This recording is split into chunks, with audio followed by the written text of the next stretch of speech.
All right, scary takes, Halloween week. Yeah. NBA, NFL edition. Let's start. You want to start NBA? You want to start NFL? Let's start in the NFL. All right. Talk to me. My scary take is that Anthony Richardson should play all year no matter what. What if he gets tired? He just got benched. That's true. That was good. That was good. He did ask for the tap out, but let me dig into exactly what I mean by this. Because you're a Flacco guy, by the way. I'm a Flacco guy. And you've been correct with your Flacco assessment. Flacco off the couch last year was amazing. He playing loose, playing fun, is a better quarterback right now than Anthony Richardson. This is my issue. Coming out of Florida, Anthony Richardson wasn't that good. His completion percentage was 55% in the SEC. Yeah, he shows up to the NFL in the AFC, and his completion percentage, guess what, is around 55. It's actually like 47% right now. It's actually unbelievable. Is Mike spiking over there? He's been really, really bad, yeah? So what I'm getting at is we knew he was a raw talent project coming in. Don't run him off the field when he plays bad. You signed up for this. Well, how much was it, that quote? Micah took time out of his podcast, How many Parsons, games to has say Anthony just Richardson lie. played? Get that for me. But yeah, go ahead. No, I mean, it could have been optics, though. It could have been like, yo, our franchise quarterback saying, I'm tired, I need a break. Like, So here's a break, sit your ass on the bench? for a week? I don't know. I don't know. It's football. It's football. It's you can't. I mean, literally, Micah was basically saying lie, just flat out. He should have lied. He should have. So maybe he's a prospect in the sense of the word across the Now, board. that's my scary take is that he should be playing. He's played 10 games in his He's career. played 10 games in his career. He's already getting benched for Joe Flacco. So coming in, That's today's NFL, though. forget about that. Unless you're a Giant. As a franchise, as a GM, as an owner, if you sign off on drafting a guy top 5 like Anthony Richardson, you need to buckle up and let him play. And no matter what happens, this is the spot we're going to be on. And you need to tell the locker room that, and they need to know that. You're mad because you don't think he can get you the ball, or you think Flacco will be a better option. Pack it up and get out of here. Who's the owner? Irsay. A rather Dr. Evil, press a button, volatile dude that makes it about him. So he could just be in a mood, didn't get his morning coffee, put in the veteran, put in Flacco. And that very much could be the case, and I don't know who was making the decisions on that type of stuff. Could have been. That might be the case. And that would be unfair for Shane Steichen because he's a good coach. I like Shane Steichen. What I'm getting at is don't sign up for a project, build the project, and then leave when it's half done or a quarter done, not even a quarter done. Let him play and figure out what's going on and develop him. Now, I do want to say there might be people in the locker room or around the organization that know if he's putting in the extra time, if he's watching the film, is he the first guy in, last guy out, that might have a little extra in this equation. I see. I'm over here almost pushing back, saying this is ideal. You have a very reliable, seen it all, Joe Flacco. To use your earlier juice bar thought, the guy is game ready, and you have to almost look at it like this. All right, you have a bunch of people on this Colts team. Players, coaches, whatever. No. Let me stop you vying there. for Let me their stop you there. jobs. Let me stop you there because coming out of the Colts camp, it was we're going to draft Anthony Richardson. He's a huge project. We know this. Going in, he is a massive raw talent. Now we're in the middle of letting him grow and become a better player, and you're pulling the eject on. They feel like they can go to the playoffs. He's a big talent. They feel like they can go to the playoffs with Flacco. That's clearly what this is about. Or it's that big of a quote that he said he was tired that Irsay's just like, take him out for a week. The Colts are a weird team where they can win with Richardson and they can win with Flacco. They're not going anywhere anyways. I'm sick of people getting drafted knowing they're a big project, and then when the project starts and it doesn't look so good to start, you scrap the project. When you knew going in it was a project. Well, you're going to love my project. That's my scary take. My project is the Joe Flacco of the Cleveland Browns, Mr. Jameis Winston, leader of Gerald Butler 300 men, is taking these Cleveland Browns for a ride. They are going to get back in the wild card playoff conversation on Jameis Winston's leadership. Yeah, and I'm looking at it. And partly the reason that'll be possible is because your supposed best division in football, loses a lot of games. All the teams lose games in it. Easy, so easy. It's easy to come you got back. A 6-2 Steelers team. It's easy to come back and potentially make the playoffs when the Bengals stink and the Ravens just don't play defense anymore. Bengals are still almost a coin flip on pick a sportsbook, any sportsbook, to make the playoffs. They're less than -160, yes or no, with the Raiders and a cupcake dub. Is far from a coin flip. I'm just saying, as bad as a season as they've had, I'm just reading you right now the three teams in the wild card. Yeah, my bad. To get back on track, I actually agree with you. I like Jameis Winston. Denver's 5-3 leading the wild card. I'm sure back to the Colts take. That's where the Colts are going. I like Bo Jameis. Nix is in the absolute, take offense to this, Ben, leading this wild card conversation. Then you have the Chargers, who obviously I have trust issues with, and the Ravens, who just dropped a game to the team I'm talking about. Don't the Chargers play the Browns this week? Yeah, it's going to be a very interesting matchup. It's going to be one of those wild card conversations, and just take the under. Don't even try to take a side. Just take the under. Whoever gets to 20 points. But I look at this Browns team, desperate for leadership, clearly with a coach of the year under Stefanski, that, Kyle Hamilton dropped an absolute layup interception, or we wouldn't be here right now.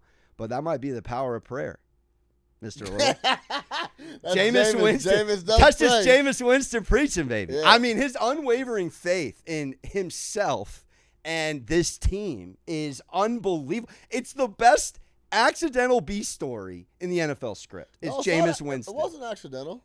He's always been like, this is not new. But Jameis. No backup quarterbacks breaking huddles pre-kickoff like this man. He's a special leader. Like, this is a guy you want coaching as soon as he hangs it up. Well, let's not forget, Jameis could always play. By the way, national champion, Heisman winner. Yeah. Came into the league. Number one overall pick. Went 30 for 30. Threw 30 touchdowns, 30 picks. Yeah. And he came out and said he couldn't – his vision was messed up. He needed glasses. Yeah. He was playing quarterback, and he couldn't see anything on the field. I've done a show with one contact. I can relate. So it ain't easy. He gets his eyes fixed, and he needed an opportunity, and he's getting one. Jameis can play quarterback. So it might not even be scary. All right, let's talk NBA. You have any NBA scary takes, any early thoughts? We're only a few games in, so – no pressure. I got one for you. The Milwaukee Bucks are in a real dangerous spot as a franchise and potentially cannot make the playoffs. You with me on the mid-30s boys playing ball? It ain't a good look. It's not a good look. They showed up competitively the other night against Boston. Doc and Darvin Ham aren't really showing their pedigree. I told you, Doc wants to be golfing with Larry David. I'll say it again. Yeah. I watched him put his hands on his knees after a Peyton Pritchard jumper. Peyton Pritchard end of the third quarter, Jay. And he's like, "Wow, I could be in L.A. right now." I'm going to tell you this right now. We're 3 games in. Be on the lookout for the Giannis Antetokounmpo rumor to drop of, I'm unhappy. Word on the street is Giannis is unhappy in Milwaukee. Giannis there's chirping that the Dame and Giannis connection isn't going how he thought it would be, and he could potentially be looking to get out of town. I would not be shocked by that in any stretch. He's loyal, though. That's the thing. He's in a weird spot. He's loyal, but he's loyal to winning. He's loyal to winning. Giannis is fooling people a lot with this his persona and that type of thing. He's loyal. Remember now, before that title, he had basically made it. He was starting to chirp in the media that I'm going to leave. A little bit. He extended. They won the title. Then after that, they lost for they were competitive but didn't win a title. He got a coach that he would allegedly be loyal to, Budenholzer, who he's been with his entire career and who won a title with. He got him out of town. I shouldn't say him specifically, but Budenholzer left. He went and signed off on a new coach that he then made sure was out of town in 3 weeks, 2 months. Well, they're trying to accommodate him.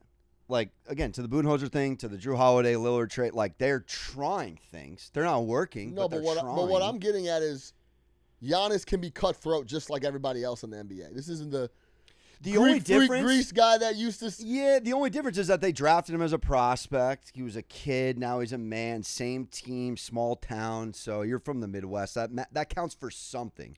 But I still stand that he's But loyal. yeah, to winning. I got you guys a title. Title's done. That was Yeah. years ago now. True.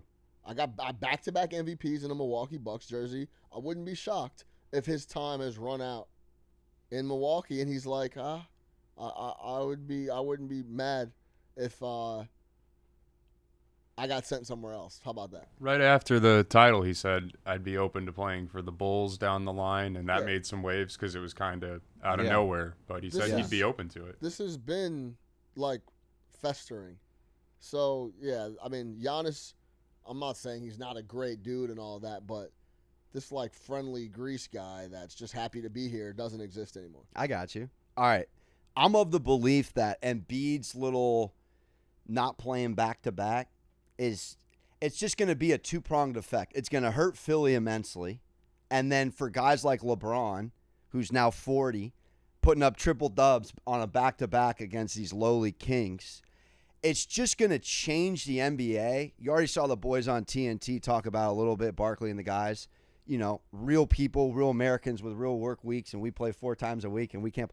So, obviously, I'm not of that belief to talk on that. But just in all seriousness, it's a dangerous spot. It's a slippery slope. Now, the conversation we actually had in the meeting was, do you put a big and the bigs particular rest on back-to-backs in a different category than other positions because bigs are maybe treated a little differently?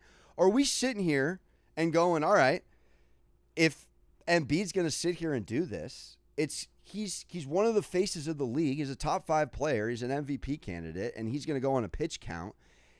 I mean, you see it in baseball. All of a sudden, there's just less pitch counts for starters. There's just little meticulous ways. You start adding new reasons to mix and mingle lineups, rotations, night-to-night basketball.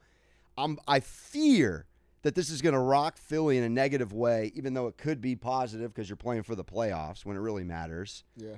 But it's going to hurt the product. It's going to hurt flow.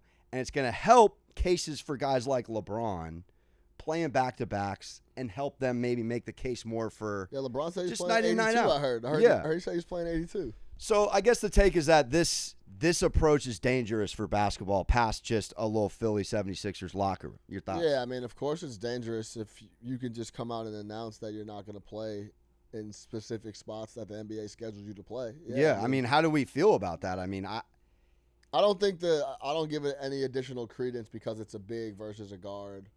I don't. And his injury past and all that, anything he's done in the league. It makes it more understandable, but that still doesn't mean if you're healthy, you should play. He's saying if I'm healthy, I'm still not playing. I'm still not playing. Right. Is what he said. So, yeah, I mean, that's something that the NBA is looking into and is probably not going to deal with. It's the incorrect precedent. I think a lot of people are being too, like, this is the thing about the load management thing overall. When it started, it wasn't an issue for, like, the Spurs and those guys because, like, no one else was doing it, Right. and we didn't need to lie. There's no reason you should come out and blatantly say that I'm not going to play in back-to-backs. What's worse, that line or Anthony Richardson saying, take me out, I'm actually tired? Yeah, they're both bad. They're both bad truths. 90s players in shambles. They're both bad truths. But overall, it's well, how about this? I've seen Embiid play most of the year, get in the playoffs and look out of shape and tired and banged up. And I've seen him take a bunch of games off, get in the playoffs and look banged up as well. So I've seen both sides from Embiid. He still hasn't been able to push himself to a finals. Does it make a LeBron look better to put a button on this? Of course. Because LeBron should be kind of doing what Embiid's doing. All right, that does it for Scary Take.